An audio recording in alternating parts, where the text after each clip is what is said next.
Hello student, physics bye Kapil sir YouTube channel में आप लोगों का स्वागत है स्टूडेंट।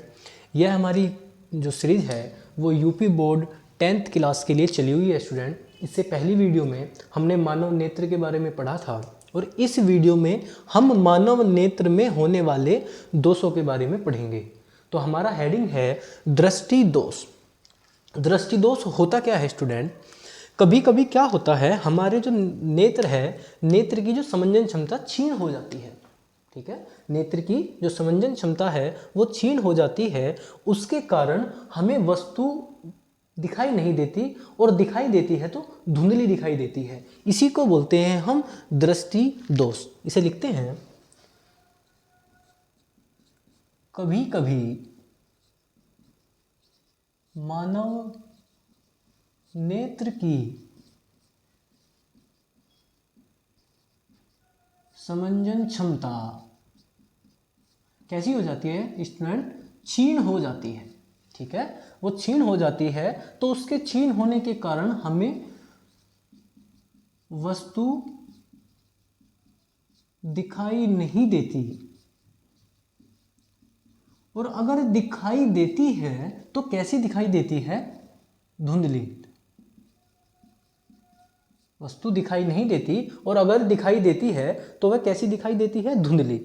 तो आँख की जो ये आँख में ये दिक्कत हो जाती है, इसी को बोलते हैं हम दृष्टि दोष। आँख के इस दोष को ही दृष्टि दोष कहते हैं।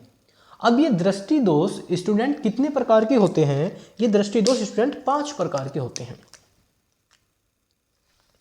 ठीक है, ये होते हैं कितने प्रकार के? 5 प्रकार के।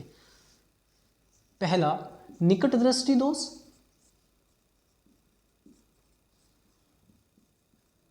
दूसरा दूरदृष्टि दोष,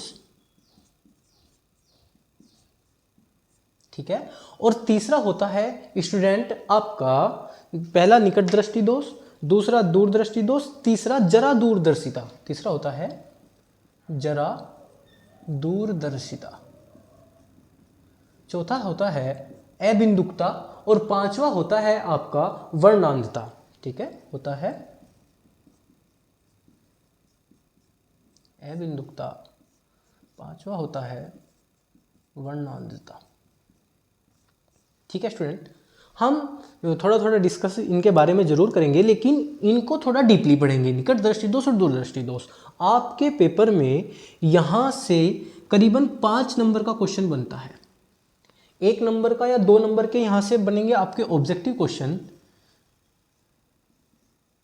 जिसमें आपसे पूछ लिया जाता है कि निकट दृष्टि दोष और दूर दृष्टि दोष में कौन सा लेंस यूज किया जाता है। ठीक है स्टूडेंट, जो आपसे ऑब्जेक्टिव पूछा जाता है, और शॉर्ट आंसर टाइप, मतलब शॉर्ट आंसर टाइप क्वेश्चन और लॉन्ग आंसर टाइप क्वेश्चन, उसमें आपसे पूछ लिया जाता है कि निकट दृष्टि दोष से आप क्या समझते हैं। और जो अगर लॉन्ग में पूछेगा तो आपसे पूछेगा कि निकट दृष्टि दोष और दूर दृष्टि दोष से आप क्या समझते हैं, इनका कारण तथा निवारण को चित्र सहित समझाइए। ठीक है स्टूडेंट, तो अभी पढ़ेंगे हम निकट दृष्टि दोष क्या होता है। तो पहला हेडिंग स्टूडेंट हम गिरेंगे निकट दृष्टि दोष।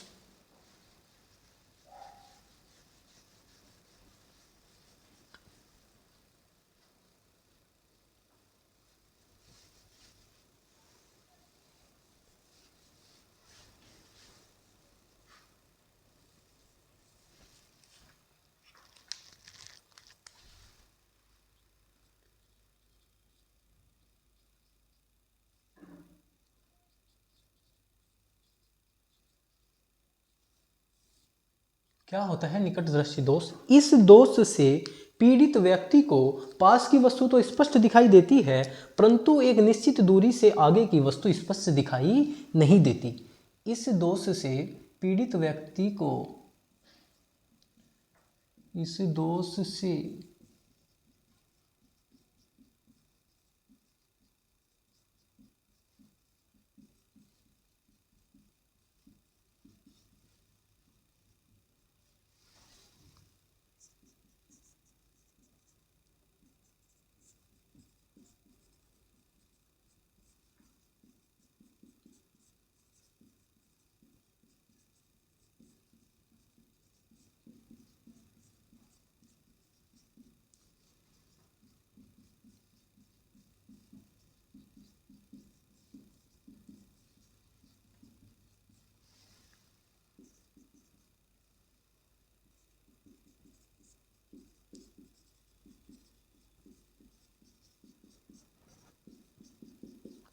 ठीक है। निकट दृष्टि दोष में क्या होगा, इस दोष से पीड़ित व्यक्ति को पास की वस्तु स्पष्ट दिखाई देगी लेकिन निश्चित दूरी से आगे की वस्तु स्पष्ट दिखाई नहीं देती। तो क्या होता है, जो नेत्र का दूर बिंदु होता है, इसका जो होता है नेत्र का दूर बिंदु अनंत पर ना होकर पास आ जाता है। ठीक है, नेत्र का दूर बिंदु अनंत पर ना होकर पास आ जाता है। नेत्र का दूर बिंदु अनंत पे नहीं होकर कहाँ आ जाता है, पास आ जाता है। जब भी तो ये दोष होता है, पास की वस्तु स्पष्ट दिखाई देगी, है ना, और एक निश्चित दूरी से आगे की वस्तु नहीं दिखाई देगी। तो नेत्र का जो अनंत बिंदु है, नेत्र का अनंत बिंदु वो अनंत पर ना होकर जो पास आ जाता है।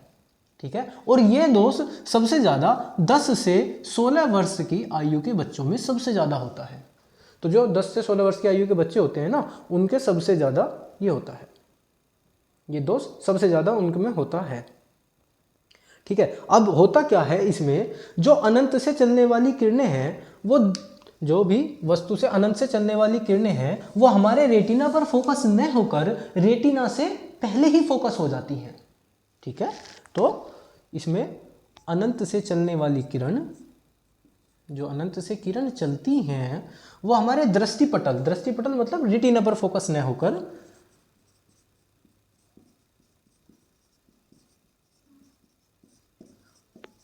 उससे पहले ही किसी बिंदु पर, कोई बिंदु का नाम दे दो, P Q R S जो भी दे दो, P बिंदु पर फोकस हो जाती है। ठीक है, तो ये इसका रीजन होता है कि इस दोष से पीड़ित व्यक्ति को पास की वस्तु स्पष्ट दिखाई देती है, निश्चित दूरी से आगे की वस्तु स्पष्ट नहीं दिखाई देती, है ना। 10 से 16 वर्ष की आयु में बच्चों में सबसे ज़्यादा होता है, और अनंत से जो चढ़ने वाली किरणें होती हैं वो दृष्टिपटल में फोकस ना होकर उससे पहले ही फोकस हो जाती हैं। ठीक है, अब इसका जानते हैं हम कारण। डायग्राम दोनों बनाएंगे, कारण का भी और निवारण का भी। इसका कारण है कि नेत्र लेंस की पृष्ठों का वक्रता का बढ़ जाना। इसका कारण होता है नेत्र लेंस के पृष्ठों की वक्रता का बढ़ जाना। जब किसी नेत्र लेंस की पृष्ठों की वक्रता बढ़ जाती है तो उसकी फोकस दूरी क्या हो जाती है, कम हो जाती है। नेत्र लेंस की पृष्ठों की वक्रता का बढ़ जाना तथा फोकस दूरी का घट जाना या कम हो जाना, घट जाना। ठीक है, तो ये इसका कारण है कि नेत्र लेंस की पृष्ठों का वक्रता का बढ़ जाना और फोकस दूरी का कम हो जाना। ये तो कारण नंबर 1। लेकिन कारण नंबर इसका 2 है कि जब जो हमारा नेत्र लेंस होता है, नेत्र लेंस और रेटिना के बीच की दूरी कम हो जाती, नेत्र लेंस और रेटिना के बीच की दूरी बढ़ जाती है और गोले का व्यास हो जाता है कम। नेत्र लेंस और रेटिना के बीच की दूरी का बढ़ जाना, नेत्र लेंस और रेटिना के बीच की दूरी बढ़ जाती है ना, जिससे नेत्र लेंस और रेटिना और जिसने नेत्र के गोले का व्यास, नेत्र लेंस और रेटिना के बीच की दूरी का बढ़ जाना अर्थात नेत्र और गोले के व्यास का कम हो जाना। ठीक है स्टूडेंट, रेटिना के बीच की दूरी का बढ़ जाना अर्थात नेत्र के गोले का व्यास बढ़ जाना, नेत्र के गोले का व्यास बढ़ जाना। ठीक है, अब इसका कारण तो ये हो गया, इसका निवारण देखो स्टूडेंट, जो हमारा निकट दृष्टि दोष होता है उसके लिए एक हम अवतल लेंस का प्रयोग करते हैं। तो लिखेंगे इस दोष से पीड़ित व्यक्ति को हम किस लेंस का प्रयोग करते हैं, अवतल लेंस का। तो इसके अगर हम कारण का डायग्राम बनाएं तो कारण का डायग्राम बनता है हमारा ये,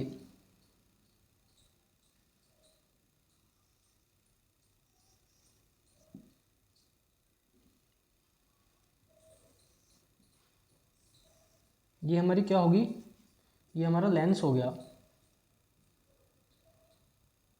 जिसको हम बोलते हैं नेत्र लेंस। ये हमारा रेटिना हो गया आर, ठीक है। इस लेंस को नाम दे दिया एल, और ये होगी अनंत से चलने वाली समांतर किरणें, अनंत से चलने वाली समांतर किरणें।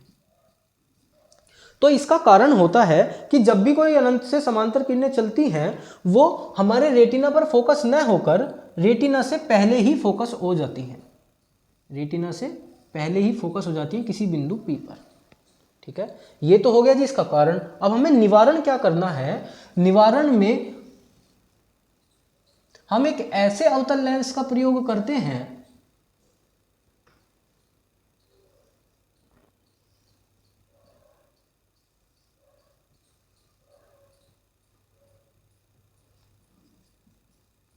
ये हो गया हमारा नेत्र लेंस, जिसको नाम दिया हमने एल, ठीक है। एक ऐसे अवतल लेंस का प्रयोग करते हैं कि जो चलने वाली किरणें हैं वो किरणें हमें अनंत से न किसी बिंदु एन से आती हुई प्रतीत हों, और कहाँ जाके मिले, रेटिना पर।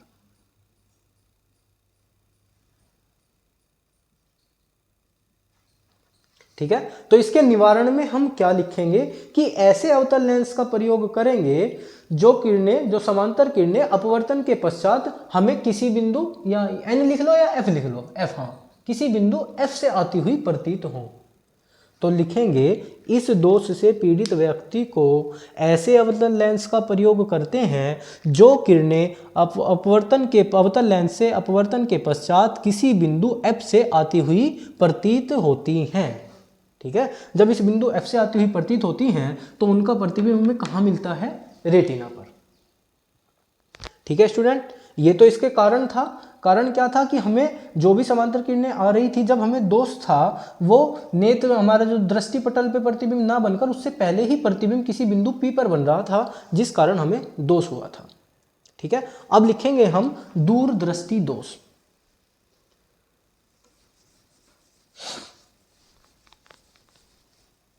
इस दोष से पीड़ित व्यक्ति को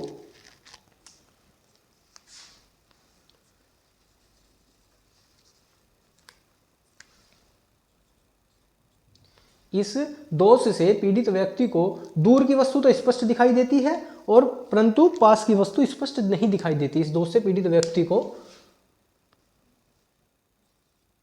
दूर की वस्तु तो स्पष्ट दिखाई देती है परंतु पास की वस्तु, परंतु पास की वस्तु स्पष्ट दिखाई नहीं देती, ठीक है।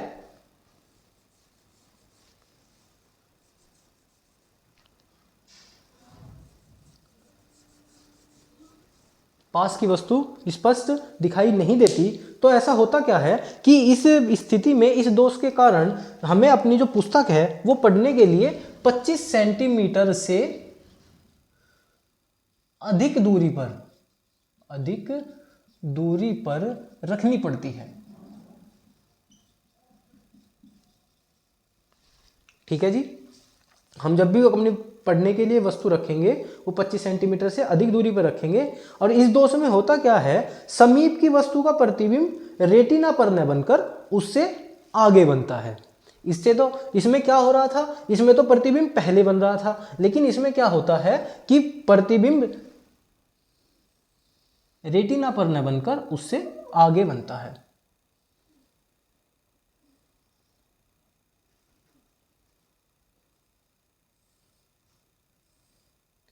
ये कोई वस्तु से चलने वाली किरण है, कोई भी ये वस्तु से चलने वाली किरण, वस्तु से चलने वाली किरण, ये हमारा रेटिना है और ये लेंस है, नेत्र लेंस, ठीक है। तो इसमें क्या होगा, वस्तु से चलने वाली जो भी किरण होगी उनका निकट, मतलब वस्तु निकट वस्तु है ना, निकट लिख लेते हैं हम, निकटवर्ती से चलने वाली, तो इनका जो प्रतिबिंब है वो रेटिना पर न बनकर रेटिना से कहाँ बनेगा, थोड़ा आगे, यहाँ बिंदु P पर। ठीक है, तो इसमें होता क्या है, इस दोष में समीप की वस्तु का प्रतिबिंब रेटिना पर न बनकर रेटिना के आगे बनता है। ठीक है, और इसका जो ये हो गया, अब इसका कारण, कारण एक तो इसका ये हो गया, ये तो हो गया किसका, निकट वाले का कारण। अब ये है दूर वाले का कारण, दूरदृष्टि दोष का कारण। तो जैसे इसमें क्या था, नेत्र लेंस की पृष्ठों की वक्रता का बढ़ जाना, है ना, तो इसमें क्या होगा, नेत्र लेंस की पृष्ठों की वक्रता का कम हो जाना। इसमें क्या था, नेत्र लेंस की पृष्ठों की वक्रता बढ़ रही थी, इसमें नेत्र लेंस की पृष्ठों की वक्रता कम हो जाएगी और जिससे फोकस दूरी बढ़ जाएगी। फोकस दूरी, नेत्र लेंस की वक्रता का कम हो जाना और फोकस दूरी बढ़ जाना। ठीक है, ये तो हो गया पहला। अब इसका दूसरा कारण इसका था नेत्र लेंस और रेटिना के बीच की दूरी का बढ़ जाना और नेत्र लेंस के गोले का व्यास बढ़ जाना। इसका होगा नेत्र लेंस व रेटिना के बीच की दूरी का कम हो जाना और गोले का व्यास का कम हो जाना। तो बस नेत्र लेंस और रेटिना के बीच की दूरी का इसमें ये था बीच की दूरी का बढ़ जाना, तो इसमें होगा बीच की दूरी का कम हो जाना, बीच की दूरी का कम हो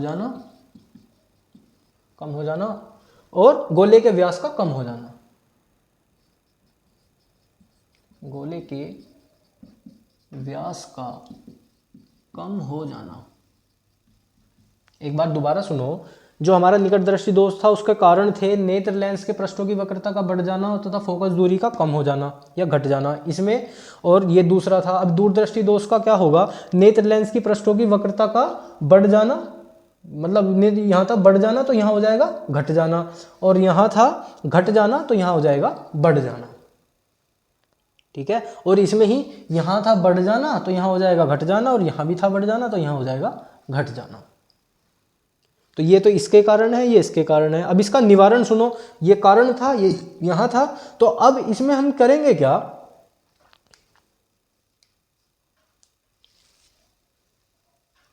ये मिटो दो, ये रफ कर देते हैं सब।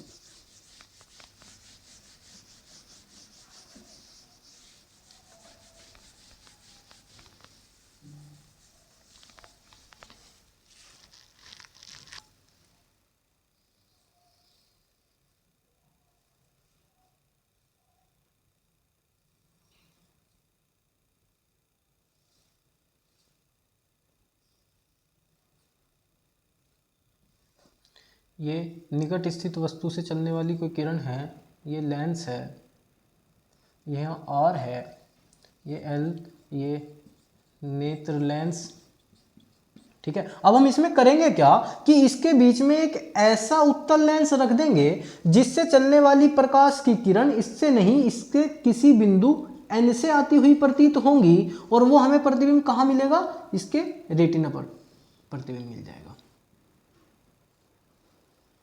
ठीक है, तो इसमें हम लिखेंगे कि दूरदृष्टि दोष के निवारण में लिखेंगे कि इसके लिए हम किस लेंस का यूज करते हैं, उत्तल लेंस का। तो उत्तल लेंस का यूज करेंगे तो इसमें लिखेंगे निवारण में दोषित नेत्र से 25 सेंटीमीटर की दूरी पर कोई वस्तु रखेंगे। यहां से कितने दोषित नेत्र, ये तो 25 सेंटीमीटर की दूरी थी,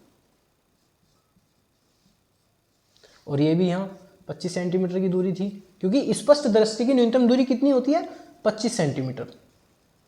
तो इसमें लिखेंगे किसी दोषित नेत्र से स्पष्ट दृष्टि की न्यूनतम दूरी 25 सेंटीमीटर से, यहाँ कोई बिंदु ले लेते हैं हम ओ, एक इनके मध्य में एक ऐसे उत्तल लेंस को रख देंगे जिससे अपवर्तन के पश्चात प्रकाश की किरण किसी बिंदु N से आती हुई प्रतीत होती है।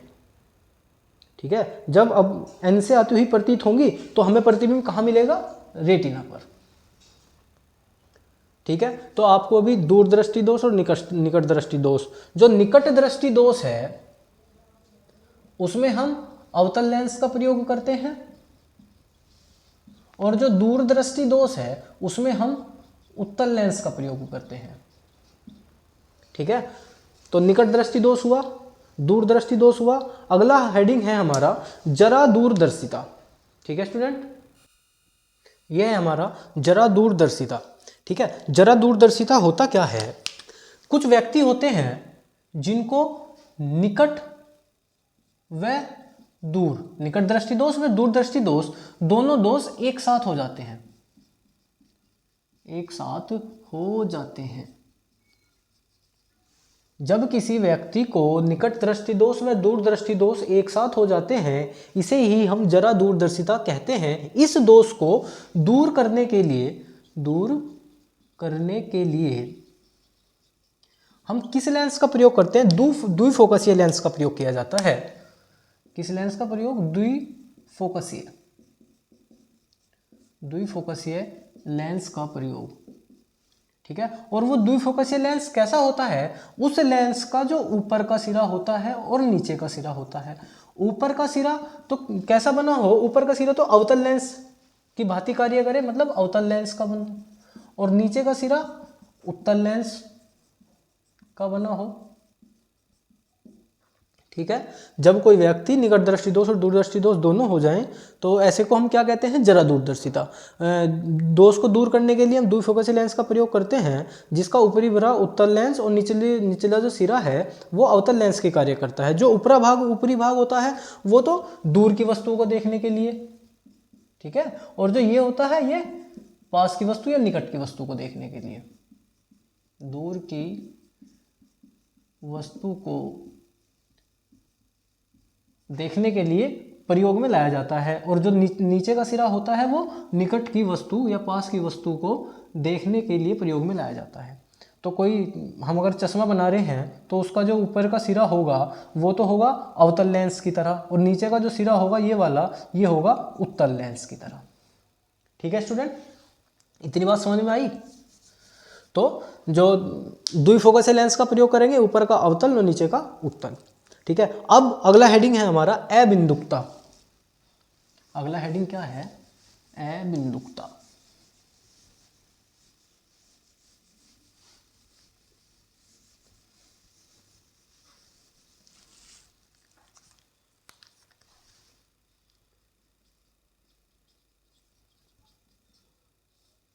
अब स्टूडेंट हमारे दो रह गए, एक तो रह गया हमारा अबिंदुकता और एक हमारा रह गया क्या? वर्णांता। ठीक है, इस दोष से पीड़ित व्यक्ति को क्षैतिज अथवा ऊर्ध्वाधर दिशा की वस्तुओं को देखने में परेशानी होती है, देखने में दिक्कत आती है। तो इस दोष से लिखो, आप लिख देता हूं, इस दोष से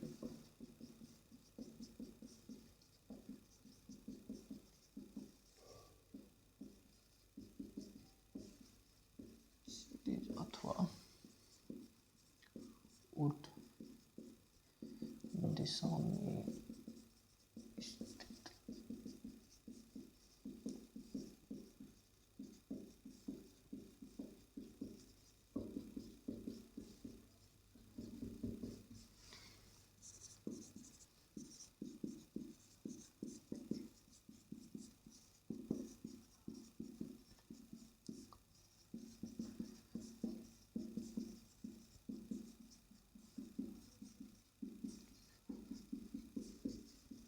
ठीक है जी, इस दोष से पीड़ित व्यक्ति को क्षैतिज अथवा ऊर्ध्व दिशा में देखने में मतलब देखने में वस्तु परेशानी आती है। मतलब उन्हें परेशानी का मतलब उन्हें कैसी दिखाई देती है? वो धुंधली दिखाई देती है। क्षैतिज अथवा ऊर्ध्व दिशा में जब वो किसी वस्तु को देखते हैं तो वे उन्हें धुंधली दिखाई देती है। इस दोष को दूर करने के लिए हम एक बेलनाकार लेंस का यूज हम करते हैं। ठीक है, और सबसे बड़ी दिक्कत उनमें आती क्या है? जो उनके कोर्निया का पूर्णतः गोल न होना। इसका जो कारण है,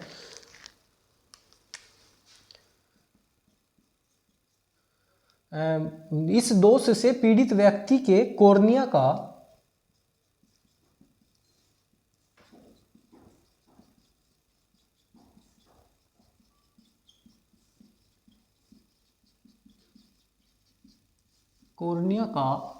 पूर्णतः गोल न होना। गोल न होने का मतलब उसकी अगर एक पृष्ठ की वक्रता ज्यादा है तो एक पृष्ठ की वक्रता कम है। भाई कॉर्निया का पूर्णतः गोल न होने का मतलब यही तो है कि उसका जो एक पृष्ठ है या एक तल की वक्रता है वो अधिक है और दूसरे तल की वक्रता कम है। ठीक है, इसमें क्या लिख लेते हैं, पूर्णतः गोल न होना अर्थात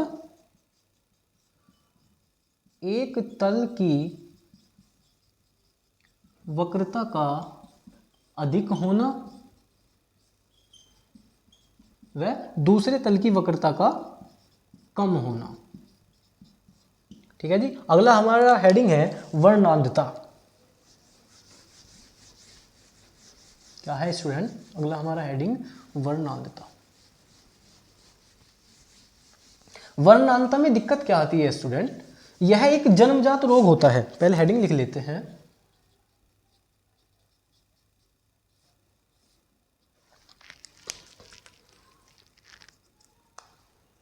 देखो जो वर्णांधता होता है स्टूडेंट, ये एक जन्मजात रोग होता है और इसमें जो रोगी होता है उसे रंगों की पहचान में दिक्कत आती है, रंगों की पहचान में परेशानी।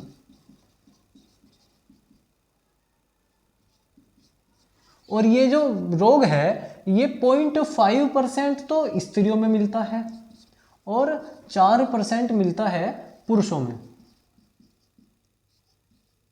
ठीक है, यह जो हम वर्णांधता का रोग होता है ये जन्मजात रोग होता है, हमारी आंखों में दिक्कत होती है और जो हमारी आंख होती है उस आंख में संक्वाकार सेलों का कम हो जाना। ये जन्मजात रोग है, व्यक्ति को आंख में होगा और आंख में परेशानी क्या होती है, संक्वाकार